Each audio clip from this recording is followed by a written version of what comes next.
مولاي صل وسلم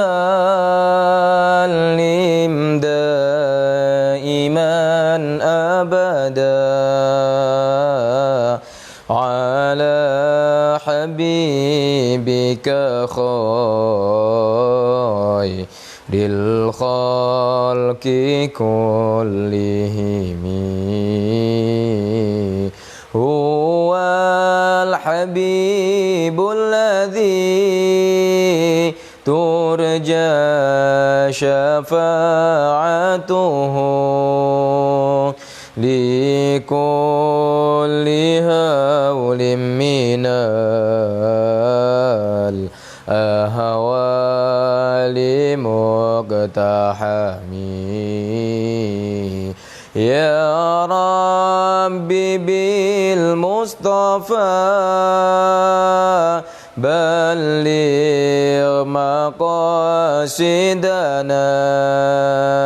واغفر لنا ما مضى يا واسع الكرم. Bismillahirrahmanirrahim. Subhanakallahumma rabbana la ilma lana illa ma 'allamtana innaka antal alimul hakim wa tub 'alaina innaka antat tawwabur rahim wa taqabbal minna innaka antas samiul alim wa 'allimna min ladunka ilman nafi'an ya dzal jalali wal ikram. Allahumma iftah lana hikmataka wa anshur 'alaina rahmataka ya dzal jalali wal ikram. Assalamualaikum warahmatullahi wabarakatuh. Bismillah, alhamdulillah, wassalatu wassalamu ala rasulillah Sayyidina maulana Muhammadin ibni abdillah wa ala alihi wa sahbihi wa man tabi'ahu wa walah la hawla wa la quwata illa billah amma ba'dah. Yang kita taati, yang kita muliakan, yang kita ta'zimi bersama Al-Mukarram Sahibil Fadilah Romo Kiai Haji Muhammad Mudarris SM, pimpinan sekaligus pengasuh Pondok Pesantren Sabilul Hasanah. Yang kita muliakan segenap asatid wal ustadzat Pondok Pesantren Sabilul Hasanah yang dirahmati oleh Allah Subhanahu wa taala, segenap para santri Pondok Pesantren Sabilul Hasanah dimanapun berada, segenap para mustami'in, segenap para pemirsa pengajian online Pondok Pesantren Sabilul Hasanah. Alhamdulillah, kembali pada sore hari ini saya dan Anda semua berjumpa kembali di dalam pembahasan dan kelanjutan daripada pengajian kitab Nashaihul Ibad, yang alhamdulillah kita sudah beberapa pertemuan pada waktu yang telah lalu telah membahas daripada muqaddimah kitab ini, dan ini masih berada di dalam muqaddimah yang insya Allah tidak akan banyak lagi. Muqaddimah ini akan selesai dan akan langsung bisa masuk ke dalam bab maqalah yang akan diawali dengan maqalah yang sunai, maqalah yang bersifat dua perkara atau dua inti, sepasang. Baik, langsung saja kita mulai. Bismillahirrahmanirrahim. Alhamdulillahirabbil alamin wassalatu wassalamu ala sayyidina maulana Muhammadin wa ala alihi washabbihi ajmain. Qala al-muallifu rahimahullahu taala wa nafa'ana bi ulumihi wa amaddana bi asrarihi wa a'ada alaina min barakati fid dharain amin. Bismillahirrahmanirrahim. Wa min asbabi husnil khatimati, dan itu di antara beberapa sebab husnul khatimah. Al-muwadhabatu, adapun merutinkan ala hadzal du'ai, atas inilah doa. Wa huwa, adapun doa itu Allahumma akrim hadhil ummatal muhammadiyata bi jamili awaidika fid darain.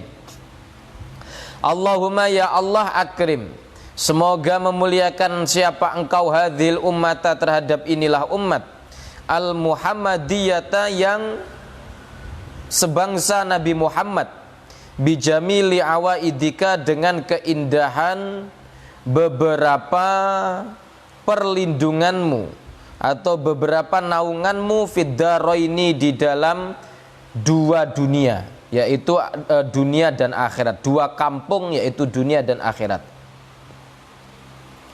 Ikraman, karena memuliakan, liman, terhadap orang, ja'alta, yang telah menjadikan siapa engkau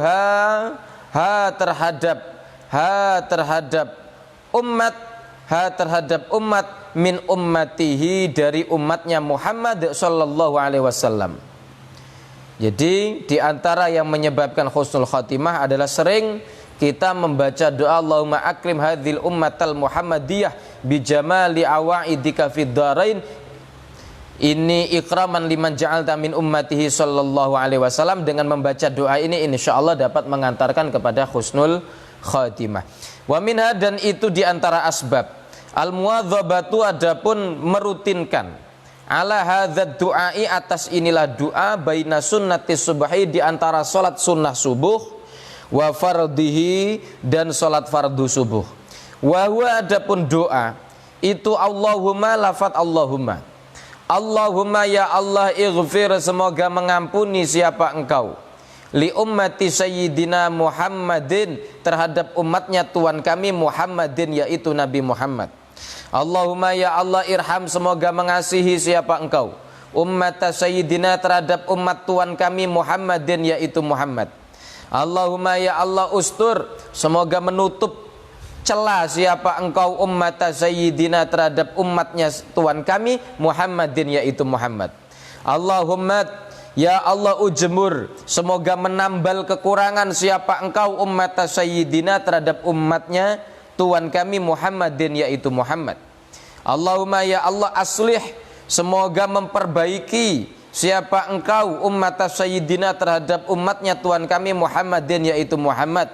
Allahumma ya Allah afi, semoga memberi afiah, keselamatan siapa engkau, ummata sayyidina, terhadap umat Tuhan kami Muhammadin, yaitu Nabi Muhammad. Allahumma hafadz, ya Allah ihfadz, semoga menjaga memelihara siapa engkau, ummata sayyidina, terhadap umat Tuhan kami Muhammadin, yaitu Nabi Muhammad. Allahumma ya Allah irham, semoga merahmati menyayangi siapa engkau, ummata sayyidina, terhadap umat Tuhan kami Muhammadin, yaitu Muhammad, rahmatan dengan kasih sayang, amatan yang merata, ya Rabbal alamin, wahai Tuhan semesta alam. Allahumma ghfir li ummati sayyidina Muhammadin, maghfiratan dengan ampunan, amatan yang merata, ya Rabbal alamin. Allahumma ya Allah farrij, semoga melapangkan siapa engkau, an ummati sayyidina Muhammadin, dari umatnya Tuhan kami Muhammad, farajan dengan kelapangan, ajilan yang segera, ya Rabbal alamin, wahai Tuhan semesta alam.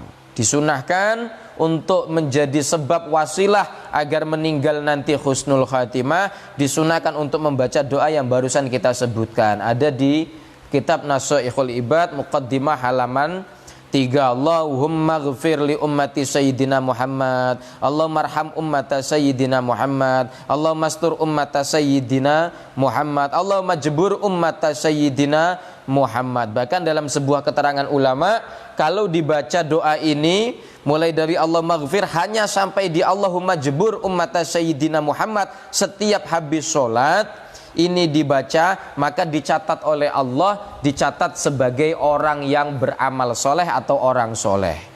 Dicatat oleh Allah, dimasukkan ke dalam golongan orang soleh dengan membaca Allahumma ghfir li ummati sayyidina Muhammad, Allahumma ummata sayyidina Muhammad, Allahumma astur ummata sayyidina Muhammad, Allahumma jebur ummata sayyidina Muhammad. Setiap habis sholat 5 waktu ini dicatat, digolongkan ke dalam golongan orang-orang yang soleh insya Allah. Dan apabila didawamkan dibaca ini, diletakkan di antara seketika kita setelah melaksanakan sholat qobliyah subuh sampai muadzin mengumandangkan iqamah dan kita berdiri untuk melakukan sholat fardu subuh. Di antara sholat sunnah dengan sholat fardu kita selipkan doa ini, insya Allah akan menjamin meninggal kita nanti adalah husnul khatimah, tentunya dengan syarat doa ini terus menerus atau rutin kita laksanakan setiap menjelang waktu kita melaksanakan sholat subuh.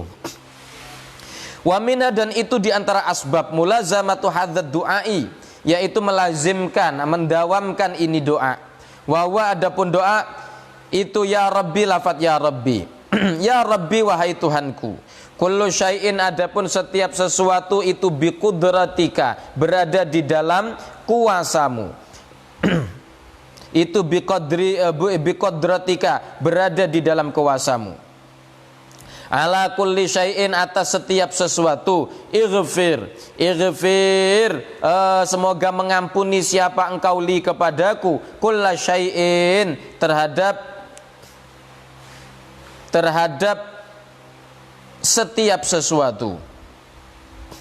Wala tas'al, dan janganlah meminta siapa engkau ni kepadaku an kulli syai'in, dari setiap sesuatu.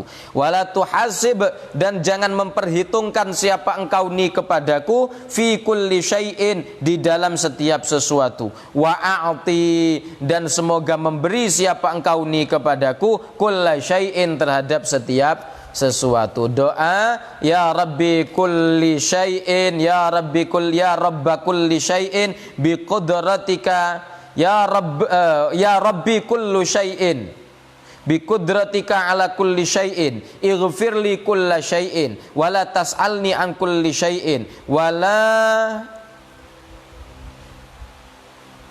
Oh, ini cara bacanya tidak demikian, tapi kita ralat. Ya Rabba kulli syai'in. Nah, ya Rabba kulli syai'in, wahai Tuhan segala sesuatu. Bi qudratika, dengan kuasamu, ala kulli syai'in, atas setiap sesuatu. Ighfirli kulla syai'in, ighfirli kulla syai'in. Jadi doanya ya Rabba kulli syai' biqadrika biqudratika ala kulli syai' ighfirli kulla syai' wala tas'alni an kulli syai' wala tuhasibni fi kulli syai' wa'tini kulla syai'. Doa ini dilazimkan, sering-sering kita baca setiap hari, setiap saat, setiap waktu, insyaallah akan mengantarkan kepada husnul khatimah. Dan di dalam faedah yang lain, di antara yang mengantarkan kepada husnul khatimah itu adalah setiap malam sebelum tidur ba'da sholat isya kita istiqamah mendawamkan membaca surah Al-Muluk atau surat Tabarak, yaitu permulaan daripada juz 29, Tabarakalladzi biyadil mulku wa huwa ala kulli syai'in qadir,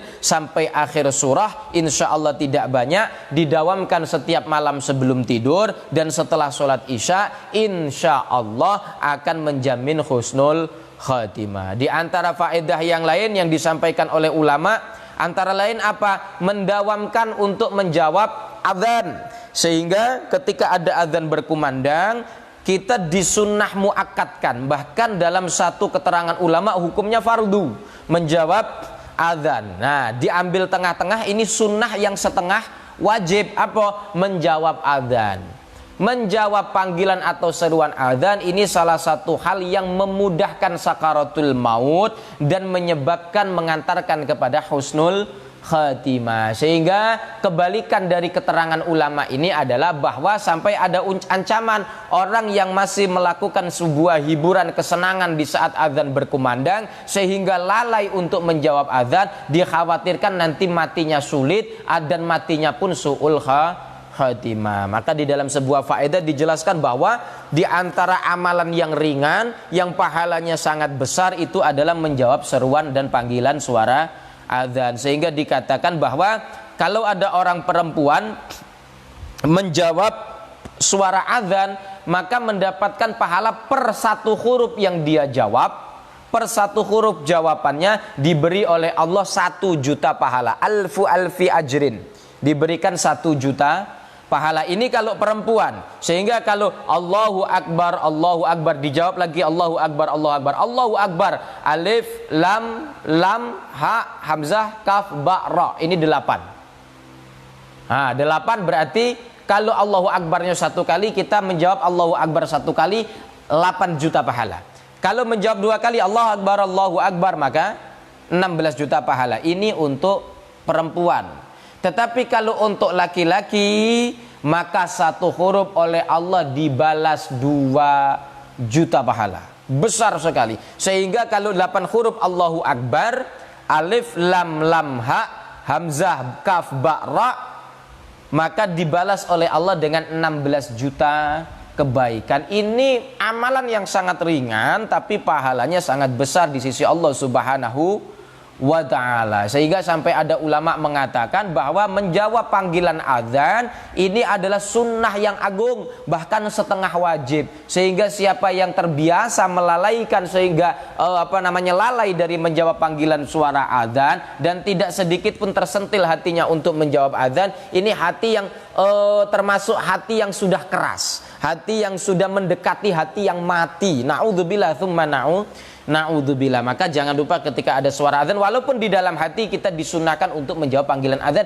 dan lebih sunnah lagi selain hati menjawab juga lisan untuk melafatkan. Sehingga Allahu Akbar dijawab Allahu Akbar. Asyhadu alla ilaha illallah, asyhadu alla ilaha illallah. Dan ketika sampai hayya 'alas shalah, maka disunahkan menjawab dengan mengulangi hayya 'alas shalah ditambah bacaan hauqalah la haula wala quwata illa billahil aliyil azim. Ketika sampai kepada hayya 'alal falah, kesunahannya adalah yang lengkap mengulangi lagi hayya 'alal falah ditambah dengan hauqalah la haula wala quwata illa billahil aliyil azim. Dan ulama juga mensunahkan untuk ditambahkan doa Allahumma ja'alni minal muflihin. Allahumma ja'alni minal muflihin. Ini kesunahan yang lengkap. Dan ketika selesai la ilaha illallah, dijawab la ilaha illallah Muhammadur Rasulullah sallallahu alaihi wasallam, dan ditutup dengan doa Allahumma rabb hadhihi da'wati tamah wassalatil qa'imah ati sayyidina Muhammadanil wasilata wal fadilah wasyarafa wad darajatal aliyatar rafiyah wa ba'athul maqamal mahmudal ladzi wa'attah innaka la tukhliful mi'ad, ditambah dengan rabbighfirli wali walidiyah.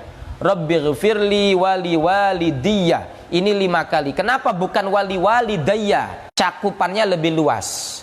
Wali walidiyah adalah idhofah walidina dengan ana. Dalam bahasa nahwu, walidina diidhofahkan kepada ya mutakallim, maka melalui proses di dalam ilmu nahwu menjadi walidiyah. Walidina ini adalah jamak dari walid, jamak dari orang tua. Kalau kita membaca hanya walidayya, maka yang masuk cuma bapak ibu kandung. Mertua tidak masuk, guru tidak masuk, orang tua angkat tidak masuk, yang mungkin punya ibu susuan tidak masuk. Tetapi ketika kita membacanya dengan bahasa jamak walidiyah, wali walidiyah, rabbighfirli wali walidiyah, maka orang tua kandung masuk, mertua masuk, guru yang orang tua ruh bukan orang tua jasad itu juga masuk, termasuk mungkin ibu susuan kalau memang ada juga masuk, orang tua angkat juga masuk. Orang tua angkat juga masuk, tabani, orang tua keluarga angkat ini juga masuk. Maka itu disunahkan dibaca 5 kali. Rabbighfirli wali walidiyah, rabbighfirli wali walidiyah, rabbighfirli wali walidiyah 5 kali, baru warhamhum kama rabbauna shighara. Menggunakan dhamir warhamhum karena memang jamak wali dia. Nah, ini salah satu amalia yang juga bisa mengantarkan kepada husnul khatimah. Di antara yang paling pokok, tentunya kewajiban kita yang ingin menggapai husnul khatimah apa? Membiasakan di dalam hidup untuk beramal kebaikan. Sebab Nabi sudah pernah berkata, an-nasu yamutuna ala ma'asyu. Manusia nanti mati itu tergantung kebiasaannya ketika hidup. Yang kebiasaannya hobi sholat, mati tidak akan jauh-jauh dari sejadah. Yang kebiasaannya hidup membaca Al-Quran, maka dia meninggal dunia tidak akan jauh dari lembaran ayat suci Al-Quran. Yang biasanya hidup pagi, siang, sore, malam banting kartu, main banting bala 6, maka tidak jauh-jauh juga dari bala itu tadi. Tidak jauh-jauh. Yang biasa kebut-kebutan pucuk motor, tidak jauh-jauh juga dari aspal. Meninggalnya na'udzubillah tsumma na'udzubillah. Moga-moga kita semua ini tergolong orang yang oleh Allah Subhanahu wa taala diberikan taufik untuk terbiasa mentradisikan di dalam hidup kita kebiasaan-kebiasaan yang baik, sehingga kebiasaan itu nanti akan menjadi tanda, menjadi alamah, menjadi sinyal tentang bagaimana keadaan kita nanti ketika dimatikan oleh Allah Subhanahu wa ta'ala. Maka sering kita belakangan lihat video yang viral, ada orang sedang jamaah sholat, tahu-tahu ambruk, meninggal dunia. Ada yang sedang sujud tidak bangun-bangun lagi, ketika disapa, disenggol oleh kawan sebelahnya, ternyata sudah tidak bernyawa, meninggal dunia. Ini termasuk yang husnul khotimah. Mengapa? Karena mungkin bisa jadi kebiasaan orang itu adalah senang sholat, mencintai sholat, maka Allah jadikan an-nasu yamutuna ala ma'asyu, sebagaimana kata Nabi, ninggalnya pun tidak jauh-jauh dari tradisi kebiasaan yang dia sukai ketika masih hidup. Yang kehidupannya sehari-hari senengannya ngumpul-ngumpul ke dunia, numpuk-numpuk ngitung-ngitung duit, ya tidak jauh-jauh dari itu, tidak jauh-jauh dari babuk dunia. Padahal terkadang sepele. Allah katakan dalam surat yang kita hafal, wailul likulli humazatil lumazah alladzi jama'a malan wa 'addadah. Alladzi jama'a malan wa adada wailul likulli humazatil lumazah. Allah siapkan neraka, celaka, siksaan yang pedih. Nanti di neraka ada yang menyebutkan bahwa wail itu bermakna celaka. Ada yang mengatakan wail itu adalah satu di antara nama-nama neraka Allah Subhanahu wa taala di akhirat. Nah, untuk siapa wail ini antara lain? Untuk alladzi jama'a malan wa addada. Untuk orang yang kehidupannya, kesenangannya jama'a malan wa addada, cuma ngumpulkan duit dan ngitung-ngitung. Wa yahsabu anna malahu akhlada, dia mengira bahwa dia akan dengan sebab uang itu dia akan bisa hidup untuk selama-lamanya. Dia mengira bahwa uang itu bisa membeli nyawa, bisa membeli umur. Padahal kita semua tahu bahwasanya tidak ada yang memiliki hidup dan mati, umur dan ajal kita melainkan Allah Subhanahu wa ta'ala. Kalau sudah Israel datang, ya kalau sudah datang waktunya yudrikumul maut walau kuntum fi burujim musyayyada, tetap kematian akan menjemput kita walaupun bersembunyi di dalam peti yang digembok berlapis-lapis, tetap akan ditemui oleh malaikat Israel alaihissalam seandainya waktunya sudah tiba. Maka tugas kita tidak ada lain, cak mano caronyo umur masih ada ini, pergunakan sebanyak-banyaknya untuk beribadah. Carilah ibadah yang paling mudah untuk bisa kita istiqomahkan. Dan sebaik-baik ibadah, khairul a'mal adwamuha wa in qalla. Dalam sebuah ungkapan yang lain, khairul amal madama wa in qalla. Sebaik-baik amal tuh yang paling bisa istiqomah walaupun sedikit, walaupun sambil nganggur-nganggur kita bersolawat kepada Rasulullah sallallahu alaihi wasallam dengan solawat yang ringan yang menurut kita paling bisa untuk kita istiqomahkan. Jangan solawat harus nak solawat, misal solawat harus nak dalail nian, sedangkan baca dalail seminggu sekali belum ceto. Solawat harus nariyah, sedangkan satu dodoan nariyah kadang-kadang baru 5 kali sudah lesu. Lebih baik salat yang pendek tapi kita bisa dawam. Sallallahu ala Muhammad, ini namanya salawat Jibril. Sallallahu ala Muhammad namanya salawat Jibril atau salawat Al-Khidriyah. Salawatnya malaikat Jibril dan salawatnya Nabi Khidir ketika bersalawat untuk Rasulullah sallallahu alaihi wasallam itu dengan mengucapkan sallallahu ala Muhammad. Jadi tidak main-main. Sallallahu alaihi Muhammad ini walau pendek, ini yang pertama kali mengajarkan, melafalkan melalui lisannya ini bukan sekedar makhluk biasa, tetapi yang pertama adalah malaikat Jibril, yang kedua adalah Nabi Khidir Balyan ibnu Malkan alaihi salam. Nabi Khidir atau menurut keterangan ulama wali. Ulama berkhilaf antara menentukan apakah Khidir itu adalah seorang nabi ataukah seorang wali. Tetapi masyhur di kalangan umat muslim di Indonesia bahwa Khidir adalah seorang nabi yang dipanjangkan umurnya oleh Allah Subhanahu wa taala sampai nanti datangnya sang penyelamat, juru penyelamat Imam Mahdi dan juga Nabiullah Isa alaihi salam.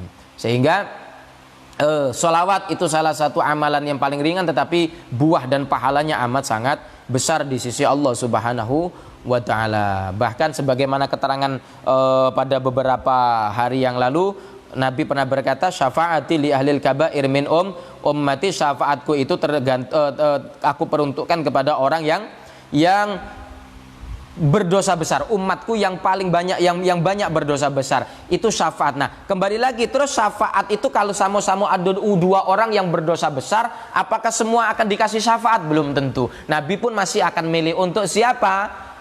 Aksarukum alayya sholatan, kalian yang paling banyak sholawatnya kepadaku, maka kalianlah yang nanti akan paling berhak mendapatkan syafaatku. Bahkan sampai dikatakan dalam hadis yang lain, akrobukum alayya manzilatan, nanti di surga yang paling dekat dengan aku duduknya ketika di akhirat di surga itu adalah orang yang paling banyak bersolawat kepadaku, umatku yang paling banyak bersolawat kepadaku. Sehingga solawat ini kalau bisa dijadikan suatu hal yang dawam, menjadi wirid rutin yang bisa kita laksanakan setiap saat, setiap waktu. Mengapa? Karena sholawat ini ibadah yang paling ringan tapi pahalanya sangat besar, dan sholawat adalah ibadah yang pasti diterima oleh Allah Subhanahu wa ta'ala, walaupun niatnya pamer, riya. Ini menurut banyak sekali ulama, keterangan ulama. Syekh Abdul Wahab Asy-Sya'rani diantaranya menyampaikan dalam kitab Mizanul Kubra. Syekh Abil Hasan Al-Asyadzili salah satu juga menyampaikan demikian. Dan banyak ulama-ulama yang lain menyatakan bahwa sholawat itu tetap oleh Allah Subhanahu wa ta'ala akan diberikan pahala. Kalau satu dibalas 10, itu bukan untuk orang yang hatinya hadir, bahkan orang yang hatinya ghafil, lalai, tidak hadir, mungkin juga terselip riya di situ, tetap oleh Allah satu sholawat akan dibalas dengan 10 rahmat, 10 kebaikan. Apalagi untuk orang yang hatinya hadir, hatinya senantiasa mengingat Allah Subhanahu wa ta'ala dan ikhlas tulus kepada Allah Subhanahu wa ta'ala. Berapa? Hanya Allah yang tahu pahalanya. Hanya Allah yang tahu pahalanya. Maka sholawat ini yang tidak wajib kita wudu dengan bersolawat. Mungkin berhadas tetap kita bisa bersolawat. Kalau baca Quran, perempuan yang sedang haid terhalang untuk membaca Al-Quran. Laki-laki yang punya hadas, tidak punya suci, belum berwudu, masih berhadas, juga terhalang untuk memegang mushaf membaca Al-Quran. Beda dengan solawat, walaupun hadas kecil, hadas besar, tetap diberikan pahala dengan bersolawat. Walaupun dalam keadaan kiaman, waqu'udan, duduk, berdiri, bersolawat, tetap mendapatkan pahala dari Allah Subhanahu wa ta'ala. Sehingga banyak-banyak kita carilah amalan yang ringan-ringan, tapi bisa kita muadzabah, kita bisa rutin ajak istiqomah melakukannya. Insya Allah itu nanti akan menentukan bagaimana keadaan kita ketika meninggal dunia. Bismillahirrahmanirrahim. Babus sunai. Ai hadza babus sunai. Adapun ini itu babus sunai, bab makalah yang sebangsa dua perkara.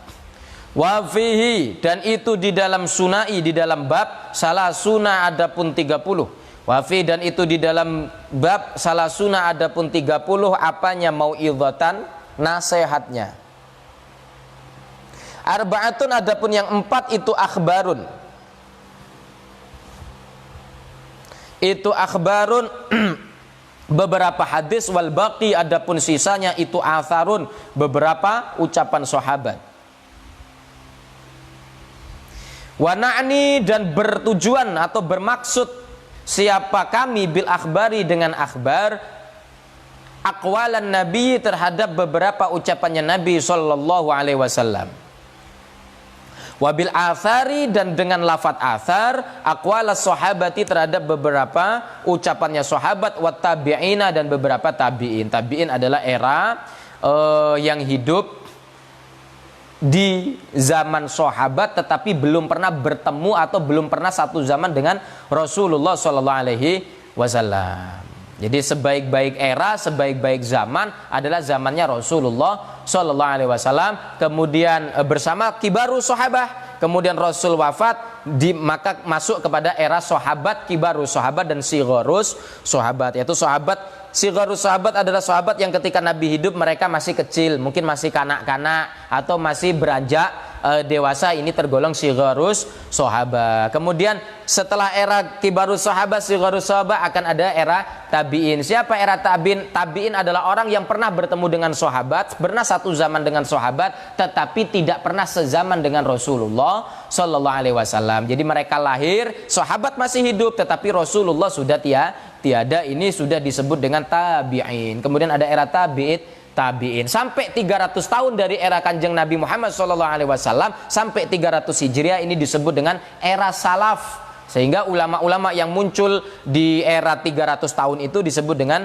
ulama salaf. Kita yang mengikuti mereka disebut dengan pengikut salaf. Jadi salaf itu tidak terbatas hanya kepada Nabi dan sahabat, tidak. Tabi'in juga tergolong salaf. Sehingga ada orang yang mengatakan bahwa mereka pengikut salaf, tetapi mereka tidak mau mengikuti ulama-ulama dari kalangan tabi'in seperti Imam Syafi'i, Imam Ahmad bin Hambal. Mereka tidak mau mengikuti beliau-beliau, maka mereka pun bohong kalau menyebut dirinya adalah pengikut salaf. Karena salaf itu tidak hanya membatasi pada zaman Nabi dan sahabat, tetapi juga ulama yang masih ada pada era 300 tahun yang pertama. Kemudian ada kita mulai dari 300 ke atas, ini disebut khalaf, dan sampai sekarang kita disebut sebagai pengikut daripada ulama salaf dan juga ulama khalaf yang masih menjaga tradisi salaf. Sehingga penting kiranya kita memahami bahwasanya jangan pernah tertipu dengan jargon-jargon. Oh, kalau tidak ada dari hadis jangan diikuti. Oh, kalau tidak ada sahabat melakukan jangan diikuti. Asal ada hadis baru boleh diikuti. Kalau tidak ada hadis maka haram, itu bid'ah yang menyesatkan dan tidak boleh diikuti. Jangan tertipu seperti itu. Mengapa? Karena memang banyak sekali juga hadis yang sangat singkat tetapi cakupan pemaknaannya sangat luas, sehingga yang meluaskan pemahaman makna dari hadis tersebut itu tidak lain adalah ulama. Mengapa? Karena kalau mengikuti hadisnya saja maka kita tidak bisa menemukan pemahaman seperti yang kita mau. Satu contoh dalam kitab hadis Bulughul Maram ada hadis misal al-ma'u minal ma', air itu dari air. Ini kalau cuma ngikut terjemahan hadis kita tidak tahu pemahaman maksud al-ma'u minal ma' itu apa. Ternyata ketika kita mengikuti penjelasan daripada mufassir hadis, orang-orang ulama-ulama yang ahli mentafsirkan hadis dan mengerti tentang pemaknaan hadis sebagaimana yang dikehendaki oleh Rasulullah SAW, al-ma'u minal ma' ini dimaknai al-ma'u ay al-ghuslu, al-wajib, mandi wajib, minal ma' itu sebab adanya keluar air mani. Dari mana?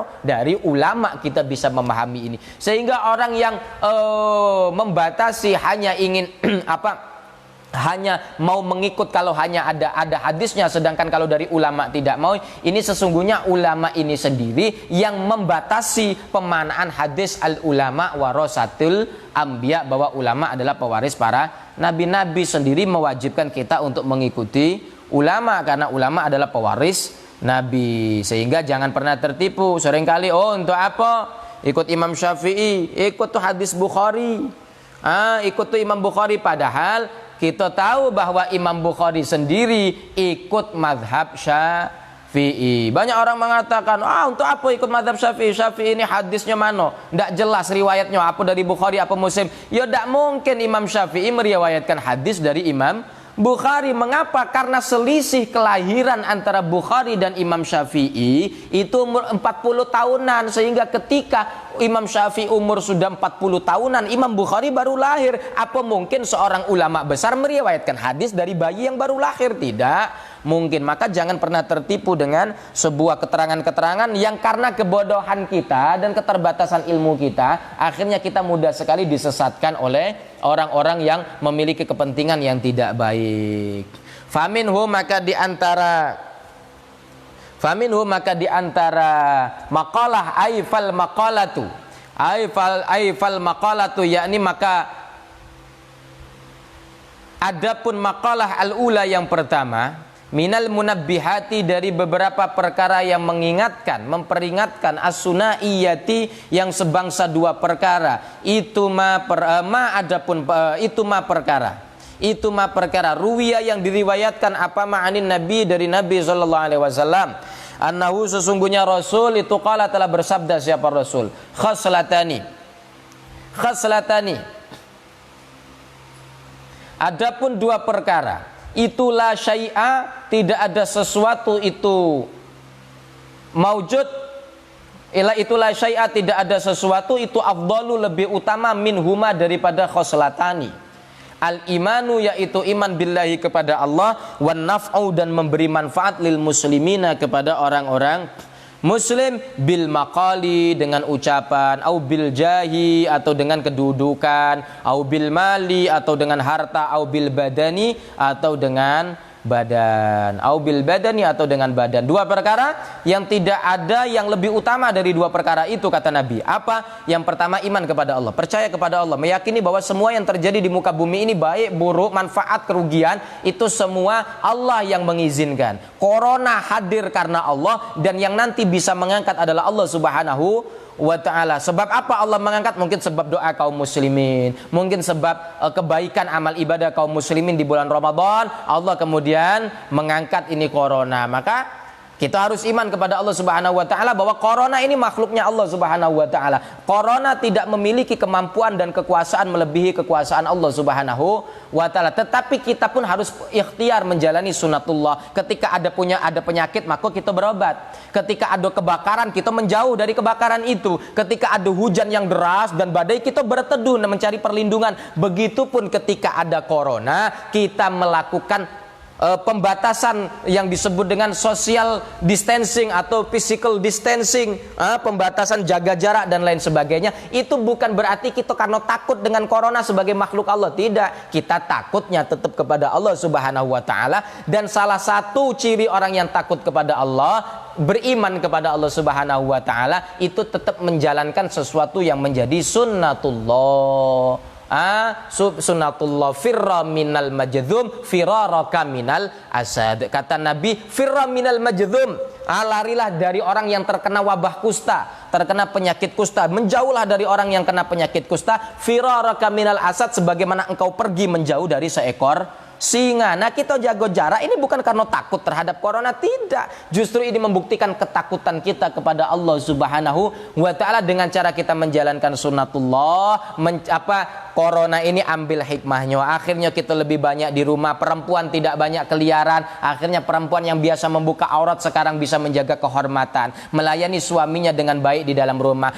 Orang tua, bapak-bapak yang kurang perhatian dengan keluarga, kurang dekat dengan anak, akhirnya sebab corona ini bisa semakin sayang kepada anaknya, menjalin sebuah hubungan silaturahim, kasih sayang yang kuat kepada anaknya. Sehingga apa? Sayangnya orang tua kepada anak ini akan mendatangkan sayangnya Allah Subhanahu wa taala. Sehingga ada sebuah kisah bahwa suatu hari ada dua malaikat lewat di atas loteng satu rumah.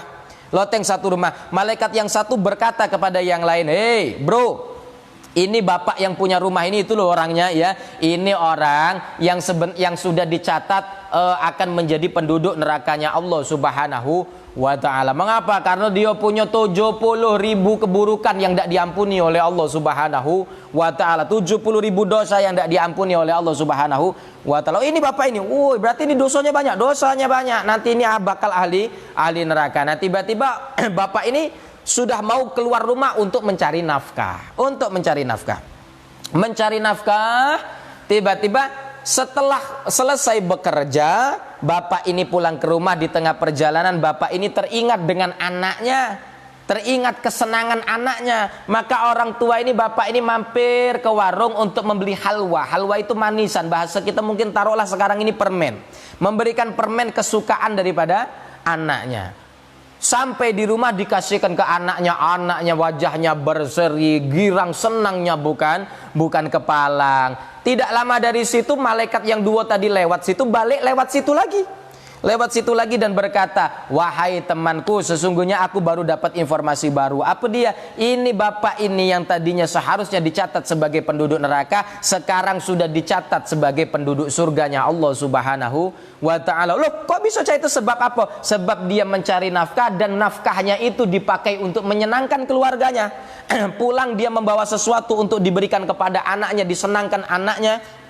Maka oleh sebab itu Allah hapus 70.000 keburukan yang tadinya tidak diampuni oleh Allah Subhanahu wa ta'ala. Maka ini kesempatan untuk bapak-bapak yang selama ini sibuk nyari kerja, sering kali pulang dengan tangan kosong, membawa rasa capek, sampai rumah tinggal marah-marah, dengan anak tidak dekat. Mungkin banyak dosa kita yang tidak diampuni oleh Allah Subhanahu wa ta'ala. Dengan nyenengkan anak, kita diampuni dosa kita oleh Allah Subhanahu wa ta'ala. Wa naf'u lil muslimin, perkara yang kedua yang paling utama setelah iman apa? Memberi manfaat kepada kaum muslimin bil maqau au bil jah au bil mal au bil badan, baik dengan ucapan kita. Ucapkan, lontarkan kata-kata yang menyenangkan, melegakan hati orang. Jangan ucapkan sesuatu yang menyakiti hati orang walaupun benar, ucapkan sesuatu yang menyenangkan.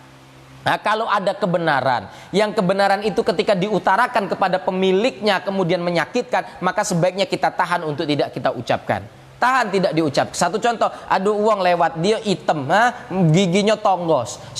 Tahu-tahu kita panggil, "Oi, sini. Aku nak bertanya, kau ni ngapo lah hitam nian?" Ini benar, ini jujur, tapi menyakitkan. Maka tahan dari ucapan yang seperti itu. Apa kata ulama besar Habib Umar pernah berkata dengan sebuah ucapan yang sangat masyhur, apa? Fukka kafaka wa kufa fakkaka wa fukka kafaka. Kufa fakkaka wa fukka kafaka, atau dibalik fukka kafaka wa kufa fakkaka. Fukka kafaka, bentangkan tanganmu untuk menolong orang. Kufa fakkaka, tahanlah tahanlah lisanmu untuk mencaci orang lain. Jangan sampai ada ucapan dari lisan kita yang menyakiti orang lain. Wa fukka kaffaka, bentangkan tanganmu untuk membantu orang lain. Jadi kuffa fakkak wa fukka kaffak. Tahan lisan tapi jolorkan tangan untuk menolong orang lain. Nah ini an-naf'u bil muslimin, bil maqal, dengan ucapan, au bil jah, yang punya kedudukan, punya pangkat, bisa nolong orang yang sedang susah, orang yang dizalimi, dia tahu orang ini dizalimi, dia punya pangkat untuk menyelesaikan kezaliman dan menolong orang yang dizalimi. Gunakan pangkat itu untuk menegakkan keadilan dan memberantas kezaliman, maka ini an-naf'u lil muslimin. Naf'u lil muslimin. Yang kedua, selanjutnya bil mal, dengan harta. Yang punya kelebihan harta, ingat, kamu tidak dibikin kaya oleh Allah Subhanahu wa taala, melainkan tetangga kiri kananmu ada yang susah dan membutuhkan bantuanmu. Kamu tidak akan diberikan kelebihan harta oleh Allah Subhanahu wa taala, melainkan kamu memiliki saudara, keluarga, kenalan, sahabat, teman atau siapapun yang membutuhkan uluran tanganmu. Maka jangan pernah lupa bahwa di antara sebagian harta kita itu adalah milik orang lain. Karena semakin banyak harta kita yang tidak kita tasarrufkan di jalan Allah Subhanahu wa taala, semakin lama kita dihisab, disidang, ditanyai oleh Allah Subhanahu wa taala tentang detil penggunaan harta itu. Sehingga itulah kenapa orang yang fakir, orang miskin itu masuk surga lebih mudah. Ngapo? Tidak punya apa-apa. Bagaimana pertanyaan? Tidak ada pertanyaan. Didatangkan oleh malaikat ngadep. Ini nak dibuka apa dia? Ini tak kate apa-apa. Duit tak punya, baju tak kate, mobil tak kate, bini lah lama mati pula. Nak kawin lagi tak laku-laku. Wong fakir buntu, tak kate yang nak ditanyakan. Ini apa dia yang nak ditanyakan? Memang tak ada. Tetapi orang kaya, berderet uangnya miliaran, maka setiap rupiah akan ditanyakan oleh Allah Subhanahu wa taala tentang untuk apa digunakan rezeki Allah Subhanahu wa taala. Ketika digunakan untuk kebaikan, maka Allah akan tambahkan pahala di dalam buku amalnya, akan memberatkan timbangan yang sebelah kanan yang mungkin akan menjuruskan dia kepada surga Allah Subhanahu wa taala. Ketika ketemu penggunaan yang dibenci oleh Allah, memberatkan timbangan sebelah kiri yang akan mencelakakan dia memasuki neraka Allah Subhanahu wa taala. Maka hati-hati yang berduit. Kamu pasti punya kawan yang bujang buntu, yang lama sudah nak kawin tapi belum punya duit. Yang punya lebih duit, bantulah kawan bujang buntu itu. Supaya cepat kawin, cepat nikah. Sebenarnya wong jomblo itu kadang-kadang bukan keinginan dia, tapi apalah daya.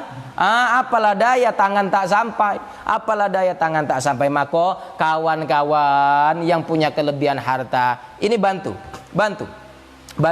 Kita mungkin sekedar bantu ini, sehebat-hebat kita bantu kawan itu tetap tidak akan pernah sama dengan umat-umat terdahulu, dengan sahabatnya Rasulullah sallallahu alaihi wasallam. Bahkan ada sahabat Nabi itu tidak sengaja ditikung kawan, itu pun ikhlas, malah kawannya yang nikung ini ditolong oleh sahabatnya Rasulullah sallallahu alaihi wasallam. Dalam sebuah kisah, dulu ada sahabat bernama Abu Darda. Bernama Salman Al-Farisi. Ini Salman Al-Farisi ini sangat bersahabat dengan sahabat yang bernama Abu Darda. Salman Al-Farisi ini orang yang jenius, insinyur, ahli arsitek, ahli desain bangunan. Ini Salman Al-Farisi. Salman Al-Farisi ini satu hari, beliau ini ternyata sudah lama menginginkan untuk melamar menikahi seorang gadis putri daripada salah satu kaum Ansor, sahabatnya Rasulullah sallallahu alaihi wasallam. Ada kaum Ansor punya anak betina cantik, cantik kinyis, solihah, sehingga seorang sahabat ganteng dan cerdas bernama Salman Al-Farisi kecantol hatinya kepada putri daripada kaum Ansor itu tadi. Sudah lama berpikir Salman Al-Farisi mengumpulkan tabungannya, mengumpulkan hartanya untuk melamar dan menjadi mahar untuk menikahi daripada perempuan itu. Sudah terkumpul uang, Salman Al-Farisi ngomong sama kawannya yang bernama Abu Darda, "Wahai sahabatku Abu Darda, iya, aku ini pinter, aku ini pemikir," kata Salman Al-Farisi. "Kalau urusan hitung-hitungan, desain, arsitek, ngitung, ini aku bisa, cuma aku memiliki kebodohan." "Apa kebodohanmu?" Aku ini punya kebodohan, aku ini tidak pinter ngomong, apalagi di depan seseorang yang aku inginkan, yang aku hormati, aku tidak pinter ngomong, kata Salman Al-Farisi. Terus ngapo? Jadi cak ini galak idak kau ini nganterkan aku ke rumahnya seorang sahabat Ansor, di mana seorang Ansor itu memiliki putri, yang putri itu ingin aku nikahi. Aku ingin melamar putri daripada orang Ansor itu tadi. Cuma aku tidak bisa ngomongnya cak mano. Tolong kamu Abu Darda temenin aku, kamu agak yang nyampaikan. Oh cak itu, ayo sudahlah, dengan senang hati ini kata sahabat Abu Darda. Diantarlah suatu hari ke rumah orang tua perempuan tadi, ke rumah orang Ansor itu. Sampai rumah, betapa senangnya orang Ansor itu karena rumahnya kedatangan oleh dua orang sahabat Nabi yang tersohor. Pertama Salman Al-Farisi.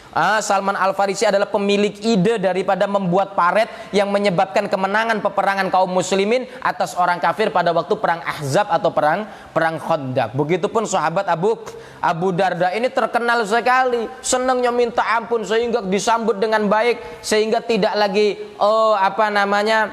dengan kecanggungan pemilik rumah bertanya kepada sahabat Salman Al-Farisi dan sahabat Abu Darda, apa kiranya kemuliaan apa yang kami miliki sehingga dua sahabat besar Nabi datang kepada kami. Salman Al-Farisi karena sudah janjian yang ngomong Abu Darda, sahabat Abu Darda kemudian berkata, wahai Bapak, sesungguhnya temanku Salman Al-Farisi ini,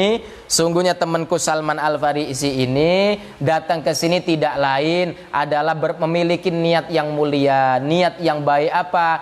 Sahabatku ini ingin sekali mempersunting putrimu yang kau miliki yang masih gadis itu. Senangnya minta ampun ini bapaknya perempuan itu. Alhamdulillah putriku dilamar oleh sahabat dekatnya Rasulullah Sallallahu Alaihi Wasallam. Dan ini kata Abu Darda, persiapan untuk mahar, biaya pernikahan semua sudah siap dan sudah dibawa oleh sahabatku Salman Al-Farisi. Kemudian bapak itu berkata, wahai sahabat Rasulullah, sesungguhnya aku senang hati menerima lamaranmu, akan tetapi tentunya aku tidak mampu memaksakan kehendak dan tidak mungkin menafikan daripada persetujuan putriku. Maka akan lebih baiknya aku harus bertanya dulu kepada putriku apakah dia menerima lamaran daripada Salman Al-Farisi. Dipanggil ini putrinya, dipanggil. Ketika sudah ada di situ ditanya, "Nduk, kamu tahu yang di depan kamu ini siapa?" "Wahai putriku." Angguk-angguk, berarti putrinya paham bahwa yang di depannya adalah sahabat Rasulullah Sallallahu Alaihi Wasallam. Begini, ini sahabat Rasulullah yang ini, yaitu sahabat Salman Al-Farisi ini menginginkan kamu untuk menjadi putrinya. Ini putri bapak Ansor ini tadi diam bagaimana, Nduk? Tidak menjawab. Apakah diammu ini karena engkau setuju? Ternyata putrinya ini geleng-geleng, bukan demikian ayahku. Oh, ternyata kamu tidak mau dengan Salman Al-Farisi. Angguk-angguk, aku sebenarnya mau menikah dengan sahabat Rasulullah. Ini kata putrinya. Tetapi aku galaknya bukan dengan Kak Salman, aku galaknya dengan yang sebelahnya, yaitu sahabat Abu Darda. Jadi ini ketikung, ini tidak sengaja. Ternyata yang nak ini Salman Al-Farisi, yang boleh ini malah mak comblangnya, yaitu Abu Darda. Apa kata Salman Al-Farisi? Salman Al-Farisi tidak sedikit pun hatinya kecewa. Justru di lisannya hanya tersenyum memandang Abu Darda dan berkata, "Wahai sahabatku Abu Darda, saat ini Allah menghendaki engkau dulu yang membuka pintu rahmatnya dengan menikah. Maka ketahuilah hatiku bahagia karena Allah membukakan pintu kebaikan untukmu." Ini kata Salman Al-Farisi. Maka ketahuilah wahai Salman, perempuan yang tadinya aku sukai dan saat ini dia telah memilihmu, aku pun merelakan dia untuknya, termasuk ini harta yang bakal kupakai untuk menikahi, untuk mahar. Ini embeklah kau Abu Darda, nikahilah perempuan putri Ansor ini. Masya Allah, mulianya hati sahabat Rasulullah Sallallahu Alaihi Wasallam. Kalau kamu yang jomblo-jomblo kejadian mak itu lah ngelamar ngajak kawan ditolak, malah mak comblang yang diterima, nangis tuwo, putus hubungan, ndak lagi berkawan dengan kau, berhentilah. Cari kawan lain. Ngapo, itulah resiko. Maka yang jomblo-jomblo kalau punya kawan lanang, cari jangan yang ganteng gino. Jangan yang ganteng gino, kaget dia yang nyomblangi, dia tulah yang dapat. Jadi kalau punya kawan lanang sesama jomblo, cari yang ndak pulau ganteng kalau nak ngapel, kalau nak ngelamar, cari yang jelek-jelek supaya ndak telirik kawan itu. Supaya ndak tembek kawan. Jadi ini Salman Al Farisi dan Abu Darda. Masya Allah, persahabatan yang sejadi, merelakan tidak hanya harta tetapi hati direlakan untuk sahabatnya. Dan kita tidak sampai kepada makom itu, minimal itu tadi, kalau punya kawan bujang buntu lah lama kepingin nikah cuma karena katik modal, bantu kalau pacak, maka itu hal yang paling utama setelah beriman kepada Allah, dan tidak ada yang lebih utama dari itu. Ya apa? Memberikan manfaat dan menolong kepada kaum muslimin. Demikian wallahu a'lam bissawab. Bisirril Fatihah. A'udzu billahi minasyaitonir rajim. Bismillahirrahmanirrahim. Alhamdulillahirabbil alamin. Arrahmanir rahim. Maliki yaumiddin. Iyyaka na'budu wa iyyaka nasta'in. Ihdinas siratal mustaqim. Siratal ladzina an'amta 'alaihim ghairil maghdubi 'alaihim waladdallin. Amin. Rabbi fanfa'na bi barakatihim wahdinal husna bi hurmatihim wa amitna fi tariqatihim wa mu'afatihim minal fitani. Rabbi fanfa'na bi barakatihim wahdinal husna bi hurmatihim wa amitna fi tariqatihim wa mu'afatihim minal fitani. Rabbi fanfa'na bi barakatihim wahdinal husna bi hurmatihim wa amitna fi tariqatihim wa mu'afatihim minal fitani. Bismillahirrahmanirrahim. Allahumma inni astaudi'uka ma 'allamtanihi fardudhu ilayya 'inda hajati ilaihi wa la tansinihi ya rabbal alamin. Wallahul muwaffiq ila aqwamit thariq wal 'afwa minkum. Wassalamu alaikum warahmatullahi wabarakatuh.